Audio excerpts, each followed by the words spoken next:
নমস্কার বন্ধুরা, বৌদির হেসেলে আপনাদের সবাইকে স্বাগত জানাই। আজকে আমি বানাবো ডিমের মালাইকারি। এই রেসিপির সম্পূর্ণ ভিডিও দেখার জন্য আপনাদের কাছে আমার অনুরোধ রইল। আর এই রেসিপিটা আপনাদের কেমন লাগলো অবশ্যই কমেন্ট করে জানাবেন। আর যদি ভালো লেগে থাকে লাইক দেবেন, শেয়ার করবেন আর আমার চ্যানেলটিকে সাবস্ক্রাইব করে আমার পাশে থাকবেন। ডিমের মালাইকারি বানানোর জন্য আমি 5টা ডিম সেদ্ধ করে মাঝখান থেকে কেটে নিয়েছি। আর নিয়েছি একটা বড় সাইজের পেঁয়াজ কুচি, 1 ইঞ্চি মতো আদা, 2 কোয়া রসুন, 4টে কাঁচা লঙ্কা, হাফ কাপ নারকেলের দুধ আর 2 টেবিল চামচ কাজু বাদাম। প্রথমে আমি একটি মিক্সিং জারে নিয়ে নিচ্ছি পেঁয়াজ, আদা, রসুন, কাঁচা লঙ্কা আর কাজু বাদাম। দিয়ে দিচ্ছি অল্প জল। এটা দিয়ে আমি একটা মিহি পেস্ট বানিয়ে নেব। মশলাটা আমি বেটে নিলাম। গ্যাস অন করে একটা কড়াই বসিয়ে দিলাম আর দিয়ে দিচ্ছি কিছুটা সর্ষের তেল। এই গরম হয়ে যাওয়া তেলের ওপর আমি ডিমগুলো দিয়ে দিচ্ছি। এই ডিমগুলো আমি একটু ভেজে নেব। ডিমগুলো আমি এক পিঠ হয়ে যেতে আরেক পিঠ উল্টে দিলাম। এবার এগুলো কড়াই থেকে নামিয়ে নেব।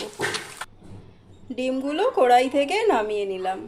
এইবার এই তেলের মধ্যে দিয়ে দিচ্ছি একটা এলাচ, 4টে লবঙ্গ আর অল্প দারচিনি। এইবার এর মধ্যে দিয়ে দিচ্ছি বেটে রাখা মশলা। এই মশলাটাকে আমি এইবার গ্যাসের আঁচ কমিয়ে 5 মিনিট কষিয়ে নেব।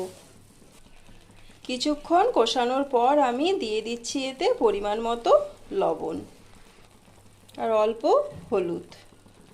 আর রং হওয়ার জন্য দিয়ে দিচ্ছি হাফ টেবিল চামচ কাশ্মীরি লঙ্কার গুঁড়ো। এইবার এই মশলার ওপর দিয়ে দিচ্ছি অল্প জল। মশলাটা আমার খুব ভালো করে কষানো হয়ে গেছে। তো এইবার আমি এর মধ্যে দিয়ে দিচ্ছি নারকেলের দুধ।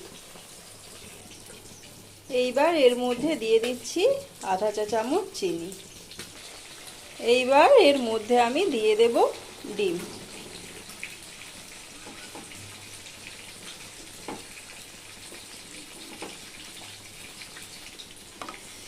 আমি এটাকে খুব বেশি আর নাড়াচাড়া করব না, না হলে এই কুসুমগুলো খুলে যাবে ডিমের থেকে।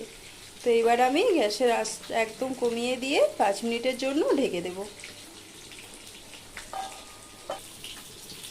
5 মিনিট পর ঢাকাটা আমি খুলে দিলাম।